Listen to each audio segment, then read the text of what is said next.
Hello বন্ধুরা, welcome to new another video. আজকে আমি তোমাদের দুটো বই রিভিউ করব। একটা হচ্ছে এই ছায়া প্রকাশনীর পদার্থবিদ্যা অর্থাৎ ফিজিক্সের বই, এবং ফিজিক্সের সেমিস্টার 1 এবং সেমিস্টার 2 অর্থাৎ ক্লাস 11-এর বই।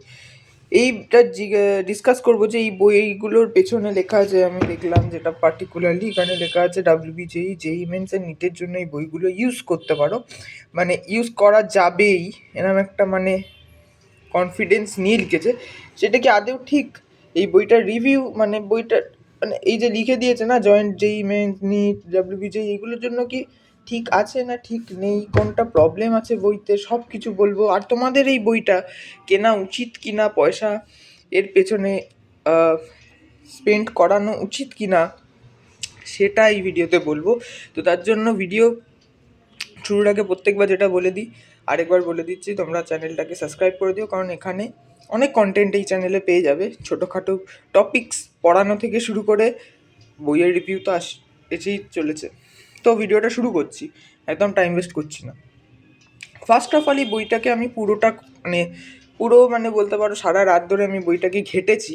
ক্লাস 11-এর টপিকস নিয়ে, আসল জেইর বই, নিটের বই, জেই মেন্সের বই, ডাব্লিউবিজেইর বই, সব কিছু ঘেটে, এই বই ঘেটে আমি এই ভিডিওটা বানাচ্ছি। মানে এই ভিডিওটা একদমই নর্মালি বানানো না, অনেক ভিডিওটা বানানোর পেছনে কষ্ট আছে। আর কষ্টটা যদি তোমাদের মনে হয় তাহলে লাইক করে দিও, আমি জোর ফোর্স করবো না। যদি ভালো লাগে লাইক করো, না হলে না করলে অসুবিধা নেই। কিন্তু সেটা না, আমি যেটা মেন টপিক সেটা হচ্ছে এই দুটো বইয়ের, এটা কি আদেও জয়েন্টের জন্য নাকি নামেই লিখে রেখেছে জয়েন্টের জন্য। তো আমি এই বইটা ফার্স্ট টাইম সেমিস্টার 1টা নিয়ে বলি, তারপর সেমিস্টার 2টা নিয়ে বলি।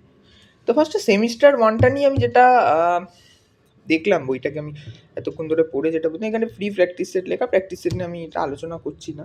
প্র্যাকটিস সেটে তো নর্মালি জেই মেন্স আর নিটের কোশ্চেন্স দিয়ে দিয়েছে, এটা নিয়ে আমি ডিসকাস করছি না। মেন আমি বইটা নিয়ে ডিসকাস করছি। তো বইটাকে আমি একটা নর্মাল চ্যাপ্টার তোমাদের দেখাচ্ছি, দেখুন একটা নর্মাল চ্যাপ্টার, একটা নর্মাল যেটা ফার্স্ট চ্যাপ্টারটাই যেটা বলেছিলাম দেখাবো না, ফার্স্ট চ্যাপ্টারটা সব থেকে সোজা চ্যাপ্টার। তো আই থিঙ্ক আমি তোমাদের দেখাচ্ছি হচ্ছে ওয়ার্ক পাওয়ার এনার্জি, এই চ্যাপ্টারটা দেখাচ্ছি। এটা হচ্ছে তোমার সূচিপত্র, এখানে লেখা আছে কার্যক্ষমতা শক্তি, 325 পেজ। তো লেটস স্টার্ট। 325 পেজ খুঁজি, 325, এই যে 300, এটা হচ্ছে কার্যক্ষমতা শক্তি। তো আমি আপাতত সেমিস্টার 2 বইটাকে সাইডে রেখে দিই। এখানে ফার্স্টে কার্য সংজ্ঞা আছে, তারপর পুরো ডেফিনেশন, ডিরাইভেশন সব কিছু আছে, এইসব দেখতে পাচ্ছে। এই সব কিছু মানে গ্রাফ থেকে শুরু করে এরিয়া বার করা, এই যেখানে কিছু কোয়েশ্চেন্স আছে, সেটা সলভড কোয়েশ্চেন্স আছে। অ্যান্ড তারপর ক্ষমতা, নেক্সট টপিক যেটা ওয়ার্ক পাওয়ার, এটা নেক্সট টপিক, ক্ষমতা অর্থাৎ পাওয়ার। এখানে কিছু কোয়েশ্চেন্স অ্যান্সার করা আছে, থিওরি করা আছে, and graph tough etcetera etcetera দেওয়া আছে। আর একটা ছোট চ্যাপ্টার, আই থিঙ্ক বেশি বড় চ্যাপ্টার, আই থিঙ্ক কি চ্যাপ্টারটা আলটিমেটলি বেশি বড় না, বাট এখানে অনেক কিছুই ফালতু কাজকর্ম করে রেখেছে দেখছি বইতে। তো আগে চ্যাপ্টারটা তোমাদের কাছে অবভিয়াসলি বইটা যদি থাকে দেখে নিও। তো এই দেখো, দেখতেই পাচ্ছ অঙ্ক, এখানে আবার সলভ এমসিকিউ এক্সাম্পল, যেহেতু ফার্স্ট সেমিস্টারটা এমসিকিউ, তো এখানে সলভ এমসিকিউ দিয়েছে। সেকেন্ড সেমিস্টারটা দেখে বলছি, জাস্ট আমি একটা নাম্বার দেখিয়ে দিচ্ছি, তাড়াতাড়ি ফার্স্ট দেখিয়ে দিচ্ছি। এগুলো সব সলভ এমসিকিউ। এবার হায়ার থিঙ্কিং আসতে আছে, হায়ার থিঙ্কিং মানে আরও উঁচু চিন্তা, তাও সেখানেও সলভ এমসিকিউ। দেখা যাক কটা সলভ এমসিকিউ, অনেকই সলভ এমসিকিউ তাও আছে, কম কম করে 24টার মতো আছে। তারপর হচ্ছে ব্রেন এক্সপ্লোরার, এখানেও সলভ এমসিকিউ। আর মজার ব্যাপার হলো এখানে ইয়ারের কোশ্চেন্স আছে, এখানে। বাহ, ভালোই কাজ করছে। এবার তারপর হচ্ছে অনুশীলনী, প্রচুর এমসিকিউ প্র্যাকটিসের জন্য। এখানে প্রচুর প্রচুর প্রচুর এমসিকিউ আছে, এমসিকিউ ভর্তি আর কি বলতে পারো। সেকেন্ড সেমিস্টারে বইটা তোমাদের দেখাবো একবার। একটা টপিক র্যান্ডামলি একটা টপিক পিক করি। সেকেন্ড সেমিস্টারে কোন টপিকটা পিক করবো? এখানে একটা ছোট টপিককে কত ভাগে ভাগ করেছে দেখতে পাচ্ছ, ইউনিট 7 কত ভাগে ভাগ করেছে ভাই, মানে সে ডেরিভেশন করে দিয়েছে, এত ভাগ করেছে। তো এটা নিউটনের মহাকর্ষীয় গ্রহর গতিসূত্র, ওই চ্যাপ্টারটা।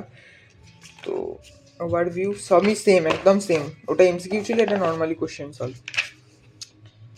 এবার আমি বলবো বইটা কীরকম, কেনা উচিত কি উচিত না, একদম শর্ট ভিডিও। তোমার কাছেই অবভিয়াসলি বইটা থাকবে নিশ্চয়ই। তো বইটা দেখে আমার যেটা মনে হলো, এখানে জয়েন্ট WBJEE নিট বলে তো লিখে দিয়েছে, কিন্তু কিছু কিছু জিনিস আমার অভাব লাগলো। যেমন এখানে অবভিয়াসলি থিওরি পার্ট প্রচুর প্রচুর প্রচুর বেশি আছে। থিওরি পার্ট প্রচুর বেশি আছে, যেটা সাধারণ বই অর্থাৎ জয়েন্ট কিংবা নিটের বই যেটা এক পেজে শেষ করে দেয়, সেই সিম্পল টপিক যেটা এক পেজ হাফ পেজে শেষ হয়ে যায়, সিম্পল টপিকটাকে ছায়া প্রকাশনীর বই 1 পেজ 2 পেজ 3 পেজ 4 পেজে শেষ করেছে। মানে অনেকটা এক্সপ্যান্ড করেছে, অনেকটা মানে বিস্তৃত, মানে বাড়িয়ে, মানে অনেকটা এক্সপ্লেন করে দিয়েছে। মানে কি বলবো, এত এক্সপ্লেন করার কি দরকার, প্রচুর এক্সটেন্ড করেছে। একটা ছোট জিনিস ধরো এইটুকু পার্টে হয়ে যায়, সেটা এটা আমি এক্সাম্পল দেখাচ্ছি, সেটা এই এত এত করে 4-5 পেজ কভার করে দিয়েছে, যেটার ফলে কি হচ্ছে, ছাত্রছাত্রীদের স্টুডেন্টসদের একটা টপিক, ছোট টপিক যেটা নর্মাল বইতে এইটুকুতে আছে, এক্ষুনি পড়ে সলভ করতে শুরু করে দেবে কোশ্চেন, সেখানে এই টপিকটা যদি 2 পেজ 3 পেজ, এই দেখো দেখতেই পাচ্ছ এটা দেখো 2 পেজ ধরে থাকে, তাহলে এতক্ষণ ধরে স্টুডেন্টদের রিডিং পড়তে বোর হয়ে যাবে, স্টুডেন্টরা বোর হয়ে যাবে। আর তারপর আবার কোশ্চেন প্র্যাকটিস করার I don't think so energy থাকবে বলে একটা ছোট জিনিসকে এখানে প্রচুরভাবে এক্সপ্যান্ড করা হয়েছে, যেটা এটা খুবই বাজে, খুব বাজে লাগলো আমার। তার উপর জয়েন্টের বই বলছে, এটা জয়েন্টের নিটের বই, তাহলে এক্সপ্যান্ড করাই উচিত না। মানে এত আর কি এক্সপ্লেন, মানে এত এত এক্সপ্যান্ড করাই উচিত না, তাদের টাইম ওয়েস্ট এরমভাবে করানো উচিত না। একটা ছোট জিনিসই বুঝছে তারা বড় করে, বুঝতে পারছো তো কি বলছি, ছোট জিনিসই তুমি বুঝছো বড় করে, একই তো হচ্ছে না। তো টাইমের ভ্যালু নষ্ট, টাইম নষ্ট হবে তোমাদের। তার থেকে থিওরি পার্টটা, প্রচুর থিওরি পার্ট যেগুলো কাজে লাগে না, যেমন একটু আগে দেখছিলাম কার্য ক্ষমতার সূত্র, ক্ষমতার সংজ্ঞা, এগুলো কাজে লাগে না, নিটেও লাগে না, জয়েন্টেও লাগে না, এখন ওয়েস্ট বেঙ্গল বোর্ডেও সংজ্ঞা আর কাজে লাগে না, কিন্তু তাও এখানে দিয়ে রেখেছে, সেগুলোকে এক্সপ্লেন করছে, এক্সাম্পল এক্সপ্লেন করছে, এক্সপ্লেনের এখানে দেখলাম শেষ নেই। আরেকটা যেটা দেখলাম, এখানে ডাইরেক্ট ফর্মুলাস লেখা আছে, এই যে ডাইরেক্ট ফর্মুলা। তো আমি বলে দিই, ফিজিক্সে ডাইরেক্ট ফর্মুলা মুখস্থ করলে হয় না। ফিজিক্সে ফর্মুলার ডিরাইভেশনটা একটু বুদ্ধি করে থাকলেই, মানে বুদ্ধি করে শেখা থাকলেই ফর্মুলা মুখস্থ করতে হয় না, অটোমেটিক হয়ে যায়। কিন্তু ছায়ার বইয়ে সব কিছু ডাইরেক্ট ফর্মুলা লেখা, যেটা খুব বাজে জিনিস। এর ফলে স্টুডেন্টদের ফিজিক্সের প্রতি ভয় তৈরি হবে, এত ফর্মুলা মুখস্থ করতে হবে, এরকম একটা ইন্টেনশন তৈরি হবে, যেটা খুবই বাজে জিনিস, পরিষ্কার কথা। থিওরি এত বেশি, স্টুডেন্টরা পড়তে বোর হয়ে যাবে। তাও এখানে জয়েন্ট নিটের জন্য লিখে রেখেছি। কিন্তু আমার একটা জিনিস এই বইটা খুব ভালো লাগলো, সেটা হচ্ছে এমসিকিউ প্র্যাকটিস, এমসিকিউ সলভ। এই বইটা যদি তোমরা এমসিকিউ প্র্যাকটিসের জন্য কিনে থাকো, বা এই বইটা যদি তোমার কাছে থাকে, তাহলে এই বইটাকে তুমি একটা কাজে, অনলি ওয়ান কাজে ব্যবহার করতে পারো। You can use this book only in one work. সেই কাজটা হচ্ছে এমসিকিউ প্র্যাকটিস। এমসিকিউ এখানে খুব ভালো করে দেয়, সলভড এমসিকিউ প্র্যাকটিস ভালো। আর এমসিকিউ এর মজার ব্যাপার, আমি এমসিকিউগুলো দেখেছি বাড়িতে ভালো করে, এমসিকিউ এর স্ট্যান্ডার্ড যথেষ্ট ভালো, স্ট্যান্ডার্ডের এমসিকিউ, নিটের জন্য এনাফ সাফিসিয়েন্ট, জেইর জন্য এনাফ সাফিসিয়েন্ট। কিন্তু এই বইয়ের থিওরি ইজ নট সো। তো এই বইটা যদি কিনে থাকো, এটা তোমরা এমসিকিউ প্র্যাকটিসের জন্য কিনবে।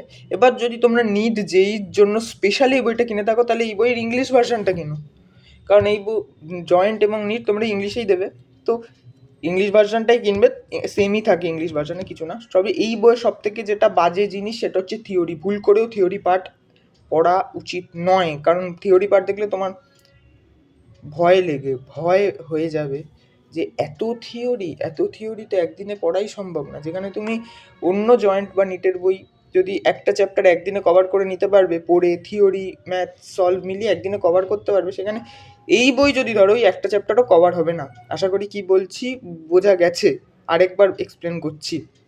অন্য যে কোনো বই, জয়েন্ট বা নিটের বই, যদি তুমি একটা চ্যাপ্টার একদিনে কমপ্লিট করতে পারো, ওই সেম চ্যাপ্টার যদি এই বই থেকে কমপ্লিট করতে চাও, সম্ভব হবে না। কারণ এই বলছি না, এইটুকু জিনিসকে 4-5-6 পাতা করে দিয়ে দিয়েছে, এক্সপ্লেন করে দিয়েছে পুরো একদম, মানে ধৈর্য তো মানে 3 ঘন্টা ধরে ধরো রিডিং পড়ছো, সেই জিনিসটা শিখলে তুমি এইটুকুই, আর জয়েন্ট বা ডিটের বই ওইটুকুই আছে, তো ওইটুকুই ইম্পর্টেন্ট। এখানে প্রচুর এক্সপ্লেন করা হয়েছে, এটাই খুব বাজে জিনিস, ওয়েস্ট, এটাই খুব ওয়েস্ট। বাট এমসিকিউ প্র্যাকটিস বলো, কোশ্চেন প্র্যাকটিস বলো, এমসিকিউ বলো, খুব স্ট্যান্ডার্ড লেভেলের আছে। আর ওখানে ব্রেন এক্সপ্লোরার টাইপ আছে, তারপর বেসিক নিউমেরিক্যাল আছে, তারপর অ্যাডভান্স নিউমেরিক্যাল আছে, এগুলো আছে, মানে স্ট্যান্ডার্ড লেভেল আপ নিউমেরিক্যাল, যেটা খুব ভালো, যেটা জয়েন্ট নিটের বইয়ের ক্ষেত্রে থাকে। এবার এমসিকিউ প্র্যাকটিসের, কোশ্চেন প্র্যাকটিসের জন্য এই বইটা সাফিসিয়েন্ট ফর মানি, বাট থিওরির জন্য নট। সো আমি তো কিছু বলতে চাই না, রিকমেন্ডও আমি করতে চাই না। এর থেকে তোমরা একটা ভালো জয়েন্টের বা নিটের বই কিনে করতে পারো, যেখানে থিওরিও একটু বেসিক থাকবে, থিওরিগুলো একটু কম বেসিক, যে যতটা দরকার থিওরি ততটা থাকবে, আর হচ্ছে কোশ্চেনও এনাফ থাকবে। ফর এক্সাম্পল আমি একটা দিয়েছি ডিসি পান্ডের বই, জয়েন্ট এবং নিটের জন্য খুব ভালো। ডিসি পান্ডের বইয়ের রিভিউ আমি এই চ্যানেলে করেছি, যদি ভিডিওটা না দেখে রাখবে, আমি ডিসক্রিপশন বক্সে লিঙ্কটা দিয়ে দেবো। Thank you for watching. এবার তোমাদের ইচ্ছে তোমরা এই বইটা কিনবে কিনা। আর এই বইটা বোর্ডসের জন্য খুব ভালো, বোর্ডসের জন্যই খুব ভালো, জয়েন্ট নিটের জন্য নট সাফিসিয়েন্ট। কোশ্চেন অ্যান্সার ঠিক আছে, কিন্তু এমনি জয়েন্ট নিটের জন্য নট সাফিসিয়েন্ট, বোর্ডসের জন্য খুব ভালো। Thank you for watching. আজকের এই ভিডিও এখানে শেষ করলাম। ভিডিওটা যদি একটু পছন্দ হয়, তোমাদের ইচ্ছে যদি হয় লাইক করো, না ইচ্ছে হলে আমি কিছু বলার নেই। চ্যানেলটাকে সাবস্ক্রাইব করতে চাইলে করে দিও। Thank you for watching.